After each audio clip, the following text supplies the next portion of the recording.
Hi guys, and welcome to my channel. My name is Didi and this is Didi's essay. Yay, yay, yay, yay. I know you're wondering why she's looking like a scrap, why she's looking scruffy. Fear not. Fear not. Well, today we're going to be talking about African parenting. Is it toxic? Is it not toxic? Is it a little bit toxic and we need to edit and whatnot?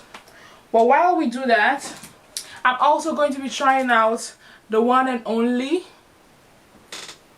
Aztec Bentonite clay. So I have heard about this clay. I'm sure we all have, and that's why I didn't do like a special video just for this clay.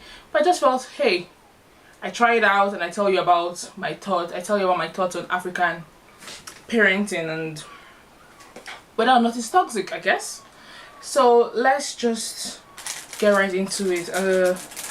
So in fact, the reason I'm talking about this today is because there was this video that, let's say, it went viral. Maybe it went viral, maybe it didn't go viral, but I'm sure maybe some of you have seen it.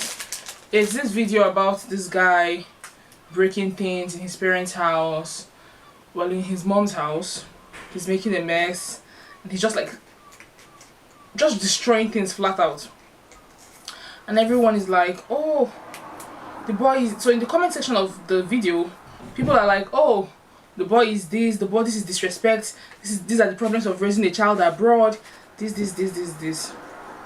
Before we dive right into it, wow, can we just take a moment to say that people on social media should take a break from just jumping to conclusions. You don't know the story, you don't know what's happening. You just see somebody breaking stuff and then boom, you have drawn your own conclusions. Don't raise the child abroad, bring your children home. Shut up your dirty mouth, what do you know? Anyway, in case you're wondering, I'm scooping out the bentonite clay from the bottle, or from the whatever it's called. That's why I can't see me. I'm going to like put it in my hair and put it in my face as well, and I'm going to be doing it together with this, my apple cider vinegar. I don't have brags, but it's still the same thing. Okay, so back to this guy and back to African parenting. And then, lo and behold, the boy releases his side of the story where he says his mother is very abusive and this, and that his mother is lying, that this was not about a passport and all of that. And he had asked her for something for his school applications and she had said no, she had been ignoring him and some all other things. Obviously, I'm not going to sit here and say that the boy's whole story is true, because children like to play the victim. And there are some holes in his story, the same way there are some holes in his mother's story. Only them know what is really happening in their house. That's another reason why you should not just go and be putting your mouth on that not concern you. We don't even know the full story. Even though the boy has released a side and the mother has given a little side, we don't know the full story. But okay, let us start with the first part, that his mother threw some... I'm not using a metal bowl, like they said, do not use a metal bowl or anything, use plastic. So I'm using a plastic spoon together with a ceramic bowl. So we're just going to do this in bits while I talk. And he was like, oh, his mother poured pepper in his eyes and all. So that brings me to the first point about this African parenting. Spanking your children. When should you spank your children in the first place? And at what point does it go from discipline to abuse? Because I was spanked. Did I like being spanked? No. But I look back and I realized that I just did not used to hear word. And will I spank my children? Maybe, maybe not. I don't know yet, because I have a brother who I'm older than with almost 10 years. Pretty much I'm like a mother to him, but I don't really find myself spanking him because I realize that spanking is not my thing. But now, do I now shame anybody that spanks and says, oh, that's automatically abuse? I don't think so. And people will say, oh, if it's not abuse, why don't adults resort to spanking, maybe, or getting into a fight with another adult that does something wrong? And my answer to that question is that because there are other ways to punish a full-grown adult than fighting. And then they'll say, okay, if that's the case, there are other ways to punish a child. But there are not really not like there are not other ways. But I feel like Any other way as a parent, depending on how you're feeling, depending on the crime the child committed, might be too drastic. You don't want to starve your child because they stole. You don't want to starve your child or deprive them of basic things because they did something really grievous. I'm not saying, oh, they went out, they didn't come back. I'm talking like something really grievous.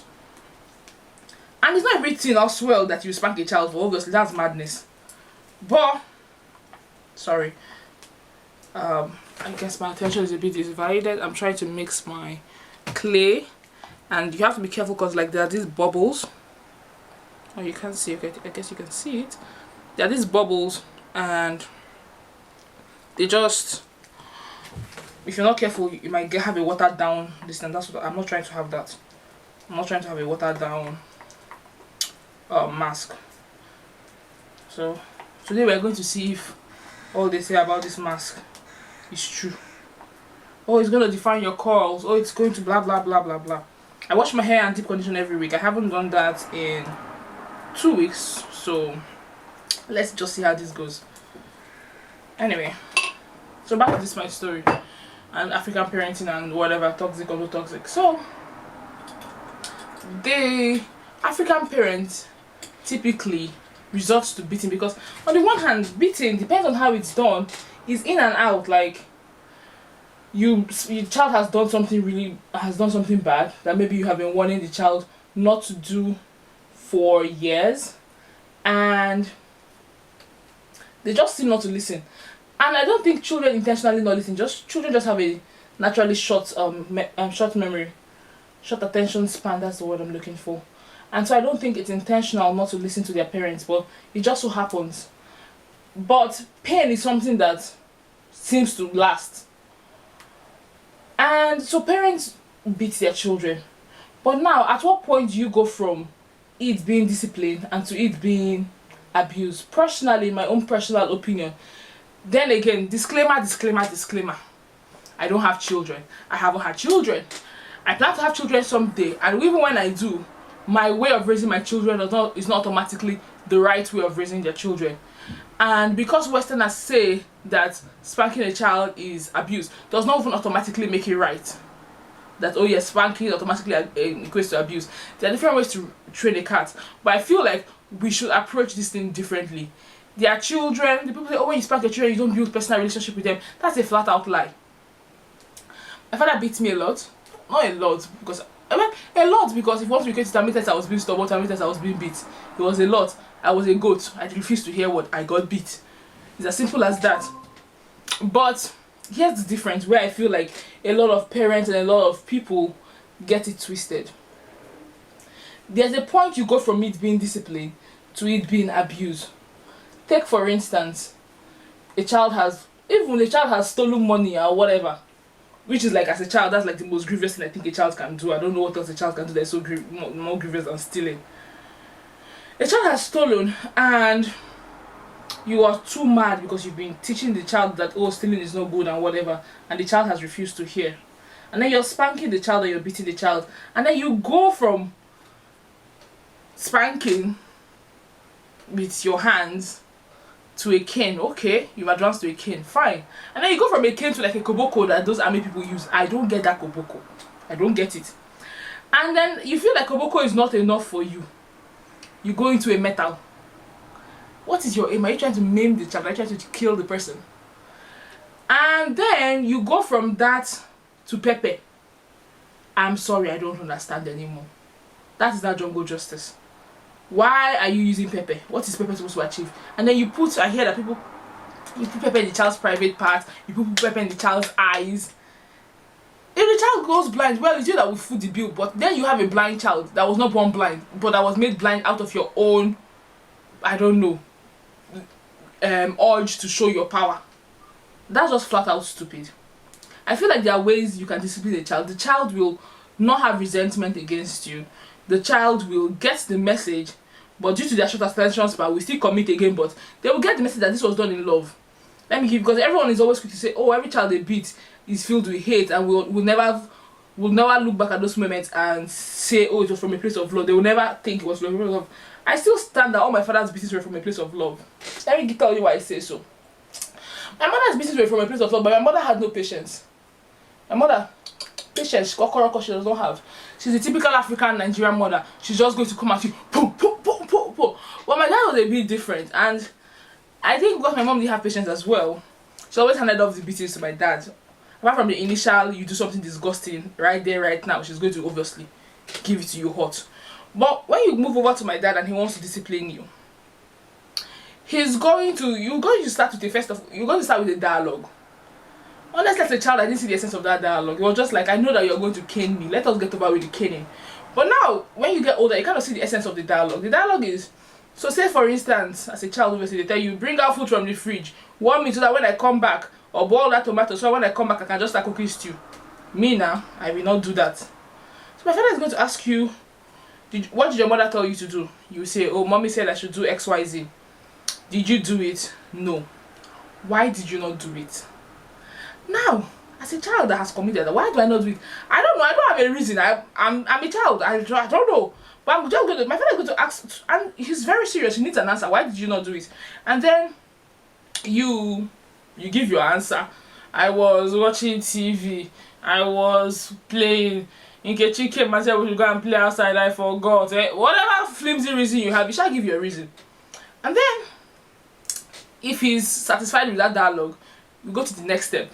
Bible, because we're Christians, we're Bible believing Christians. So everything, it comes down to the word of God. It will always come down to the word of God.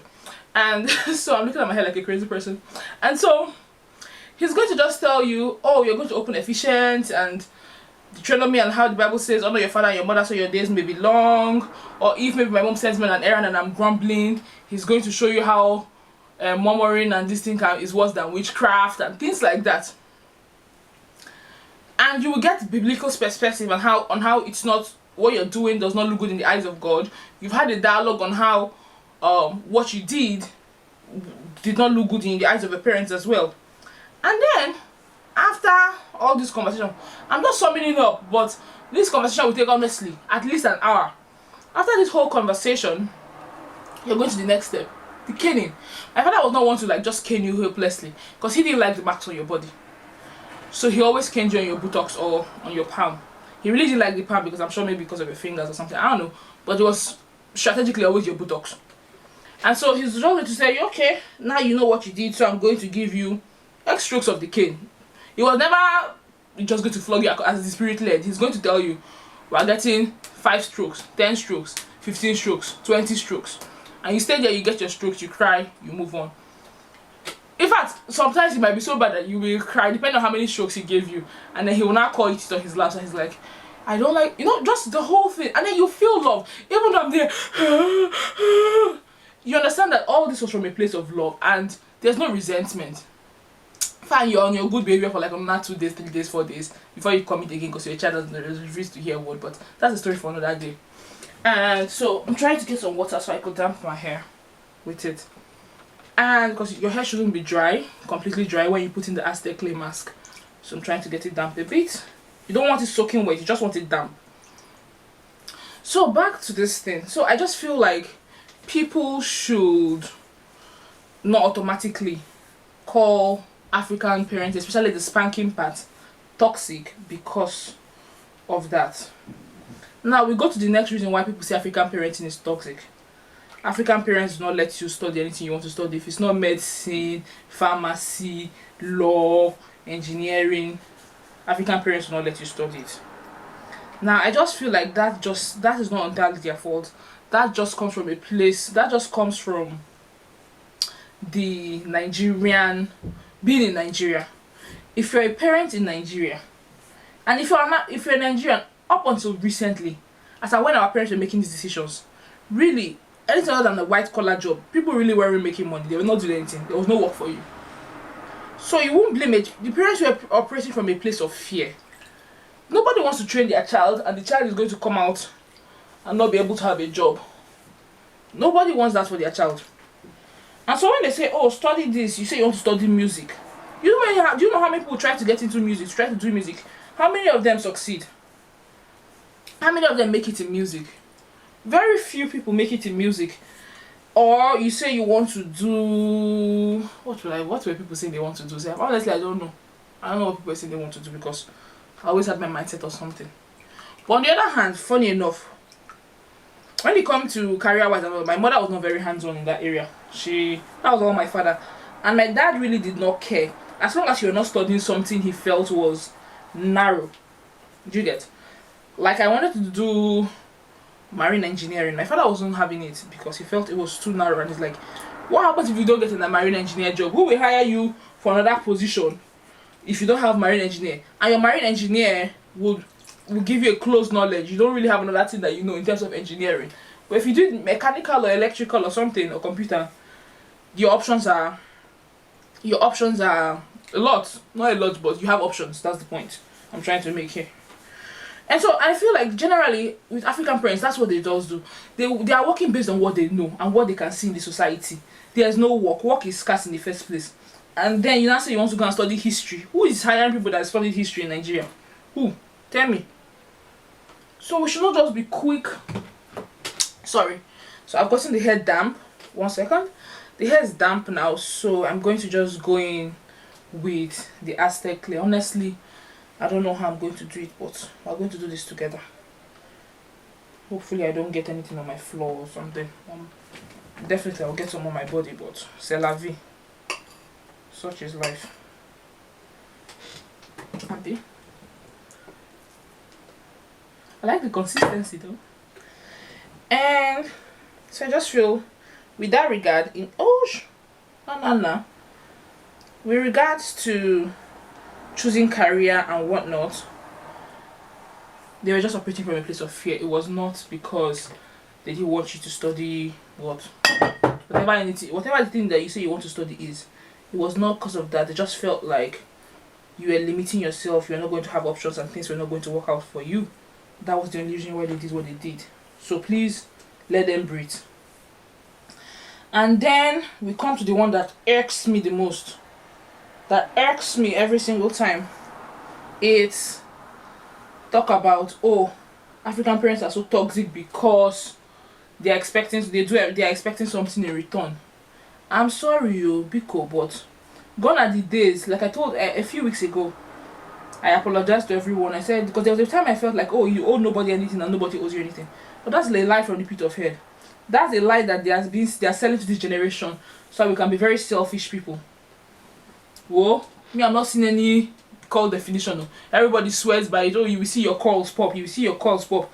My dear, calls are not popping anyway. Or Abby, am I the one that is not seeing? Look at it now. I'm not seeing any calls, but we move. And what was I saying, my dear? These Aztec people are getting me distracted. And okay, yeah, I'm back. I remember what I was saying. If someone takes care of you, sacrifices their youth beyond just their age, sacrifices things for the best for you, not mediocre, the best. Oh, public schools are always going on strike. Public schools are always doing this and doing that. So you know what? I won't send my child to a public school. I will send you to a private school so that you're in and you're out. Also, I won't send you to a public school because, oh, I hear cultism is on a high. I don't want you to get mixed with cultists and have to be worrying for your life. So let me just pay for a private school for you. Check it. I went to a private school. Check it. People in private schools, not be say they to get money. The money is not there. It's just that those parents have decided that that's what they think is best for the child. Out of water because the hair was getting dry. That's what they think is best for the child, and so they did what they could. Now that child that they have taken to private school and spent money and inconvenienced themselves and not done things that they should have done or they could have possibly done because they have a child in private school will now turn around and say that, oh, why are they always calling me? Why are they expecting me to do this? Why are they expecting me to do that? I didn't ask to be born. You didn't ask to be born, but are you not happy that you're born? I'm sorry, that's the question I have for you. Are you not happy that you are born? You didn't ask to be born, you didn't ask to be born, but you're out here living life, making dreams, doing things. But then you feel like, oh, you don't owe your parents anything. Anything you do is just like out of the goodness of your heart. But you're a very wicked person. That's all I can say. Your wickedness knows no bounds. Because those parents could have chosen to just do like the bare minimum. The bare minimum being they send you to a government secondary school, send you to a government primary school. We know how those government schools are in Nigeria. So don't say that they couldn't have. We send you to any of those schools and that's just it. In fact, university is even a luxury, but let's just say they do. They send you to university, send you to a government university, and they've done their bit. They don't have to go around trying to get you a job or asking friends to hire you. They don't have to.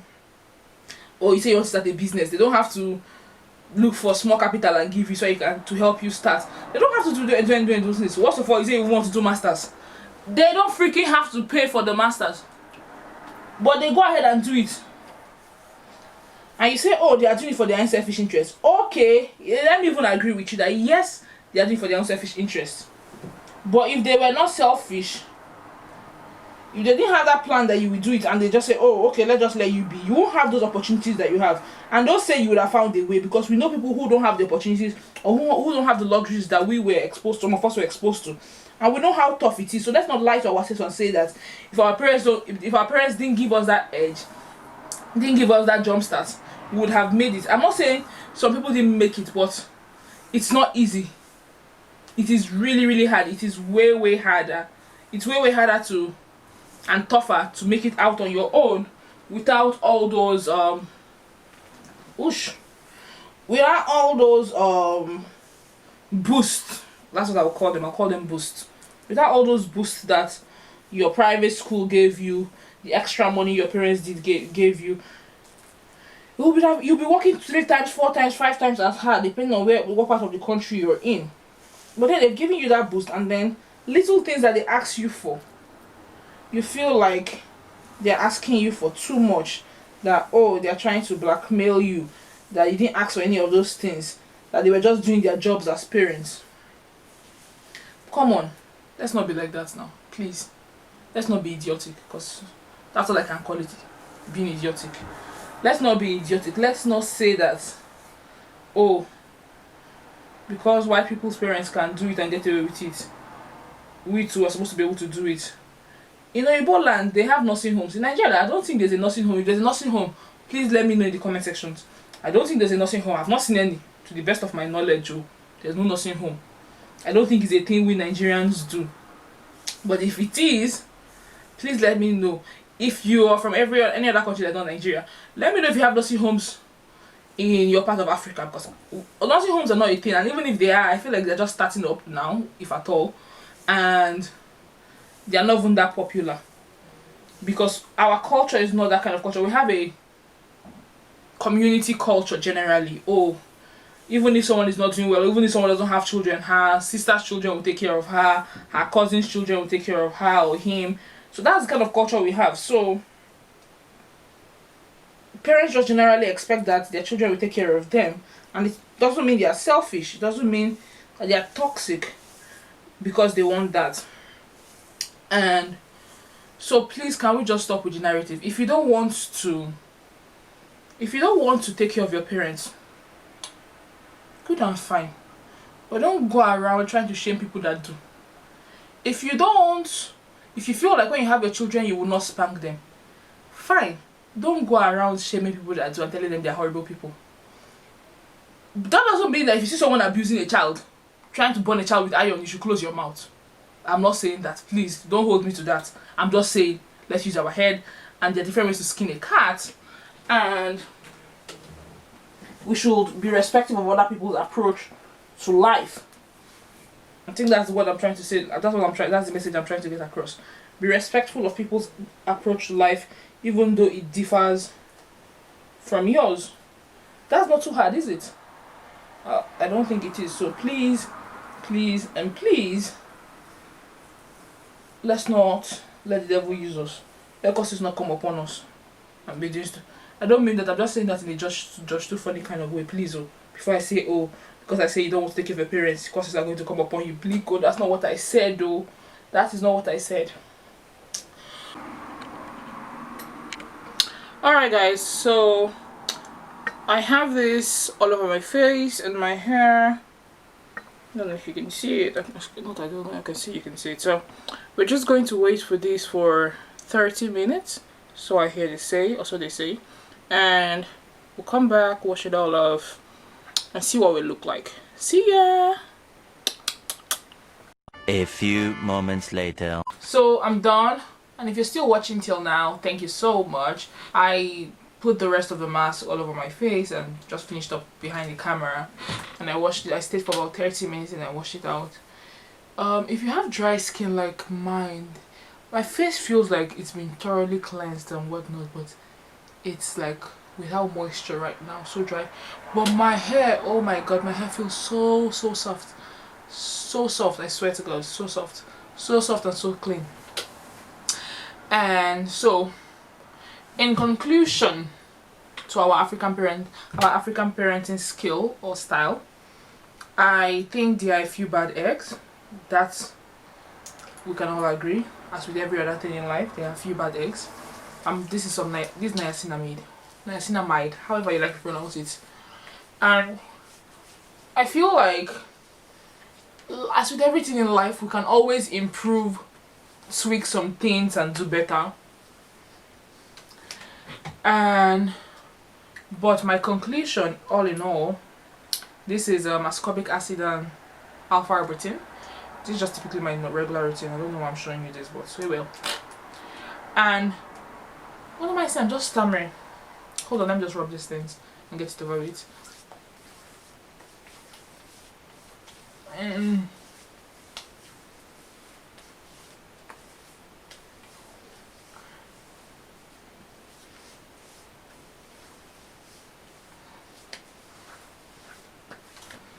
And yeah, this is my sleeping mask by Botanical Lab. Can you see it? Can you not see it? Only God knows. Not so much. It's so hydrating, I swear to God. You will wake up the next morning. If you haven't gotten a sleeping mask till now, please do. It does wonders to your skincare routine, especially if you're suffering from dry skin like me. So back to African parenting. In conclusion, there are a few bad eggs. The African parenting style can be tweaked, can be made better. But is the African parenting style a toxic parenting style? No. As an African, must you follow the African parenting style? No, you don't have to. Really, it's not a must. There's nothing set in stone. You can do whatever style you have. But should you shame people who do it that way? No, you shouldn't. So thank you guys. If you stayed through this long video, thank you so much. I love you so much. Anyway, please share. If you feel like people should come and watch me, share. If you don't, no problem, but still come back. Until next time, I'm still your girl, DB. Thank you so much and have a lovely day. Bye bye.